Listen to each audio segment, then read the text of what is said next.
കോഴിക്കോട് താമരശ്ശേരിയിൽ ഷഹബാസ് എന്ന 10ാം ക്ലാസ്സുകാരൻ മരണപ്പെട്ടത് നമ്മൾ മലയാളികൾ എല്ലാവരും അറിഞ്ഞിരിക്കുന്ന കാര്യമാണല്ലേ. ആ മരണത്തിന് ഉത്തരവാദിയായ കുട്ടികളെ എക്സാം എഴുതിക്കരുത് എന്നൊരു വാദം ഉണ്ടായിരുന്നെങ്കിലും പരീക്ഷ എഴുതാനായിട്ട് പറ്റിയിട്ടുണ്ട് അവർക്ക്. ഇനിയുള്ള പരീക്ഷകളും എഴുതും. ഇനി ആ കാര്യങ്ങളൊന്നും ചർച്ച ചെയ്യുന്നതിൽ പ്രസക്തി ഉണ്ടെന്ന് തോന്നണില്ല. പക്ഷേ നമ്മൾ പാരൻസിന് ചെയ്യാൻ പറ്റുന്ന കാര്യം എല്ലാ കുട്ടികളുമായിട്ടും അവരവരുടെ മക്കളായിട്ട് നല്ലൊരു ആത്മബന്ധം വളർത്തിയെടുക്കുക.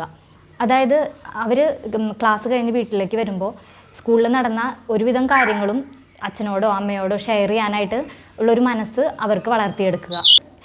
ഒരു കുട്ടിയായിട്ട് ഒരു അരമണിക്കൂറെങ്കിലും സ്കൂളിൽ നടന്ന വിശേഷങ്ങളെ കുറിച്ചിട്ടൊക്കെ സംസാരിക്കണം അല്ലേ. ഒരു 5-8 മിനിറ്റ് വേണം ഒരു കുട്ടിയായിട്ട് സംസാരിച്ച് ആ ഒരു കോൺവെർസേഷൻ സ്റ്റാർട്ട് ചെയ്യാനായിട്ട്. അപ്പോൾ ഒരു അരമണിക്കൂറിനുള്ളിൽ ആ കുട്ടിക്ക് ഒരുവിധം സ്കൂളിൽ നടന്ന കാര്യങ്ങളൊക്കെ പറയാനായിട്ട് പറ്റും അല്ലേ. ഈ ഒരു 10 വയസ്സ് വരെയും എന്തായാലും കുട്ടികൾ ഒരുവിധം നമ്മൾ അവരെ ഫോഴ്സ് ചെയ്യേണ്ട കാര്യമൊന്നുമില്ല. ക്ലാസ്സിൽ നടന്ന കാര്യങ്ങളൊക്കെ എന്തായാലും വന്ന് പറയണ്ടാവും വീട്ടിൽ. പിന്നെ കുറച്ചും കൂടി വലുതാവുമ്പോൾ ഒരു 15 വയസ്സൊക്കെ ആകുമ്പോഴേക്കും ഇവർക്ക് കുറച്ച് ഒരു മടിയാവുമല്ലോ സ്കൂളിൽ നടന്ന കാര്യങ്ങൾ വീട്ടിൽ വന്ന് പറയാനൊക്കെ. അങ്ങനെ അല്ലാണ്ടുള്ളൊരു ഫ്രണ്ട്ലി റിലേഷൻഷിപ്പ് കുട്ടികളായിട്ട് വളർത്തിയെടുക്കാം. അപ്പോൾ അവരൊരു ചീത്ത കൂട്ടുകെട്ടിലേക്ക് പോകുന്നുണ്ടെങ്കിൽ നമുക്ക് പാരൻസിന് പിന്നെയും മനസ്സിലാക്കാനായിട്ട് പറ്റുമായിരിക്കും. അവർക്കുള്ള ആ ഒരു അവരുടെ സ്വഭാവത്തിലുള്ള മാറ്റം, ഭാവങ്ങളിലുള്ള മാറ്റം, കുഞ്ഞു കുഞ്ഞു വ്യത്യാസങ്ങൾ പാരൻസിന് മനസ്സിലാക്കാനായിട്ട് പറ്റണ ഒരു അവസ്ഥയിലേക്ക് എത്തണം. മൊത്തത്തിൽ എല്ലാവരും ഓരോ ന്യൂസ് കഴിയുമ്പോൾ മറ്റൊരു ന്യൂസിലേക്ക് ഇങ്ങനെ മാറി മാറി പോകുന്നുണ്ടാവും. ആദ്യം ഷാരോൺ വധക്കേസായിരുന്നു നമ്മുടെ നാട്ടിലെ ഒരു ന്യൂസ്. അത് കഴിഞ്ഞിട്ട് വെഞ്ഞാറമൂട് കൂട്ടക്കൊല, അങ്ങനെ ന്യൂസുകൾ ഇങ്ങനെ വന്നുകൊണ്ടേയിരിക്കും. പക്ഷേ ഒരു പുതുതലമുറ എന്ന് പറയുന്നത് വളർന്നു വരുന്ന കുഞ്ഞു മക്കളാണല്ലോ ഒരു പുതിയ തലമുറയായിട്ട് വരുന്നത്.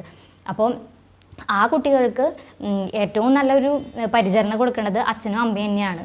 അപ്പോൾ പാരൻസ് അവരുടെ ഭാഗത്തുനിന്ന് ചെയ്യാനുള്ള കാര്യങ്ങൾ 100% കറക്റ്റായിട്ട് തന്നെ ചെയ്യുക.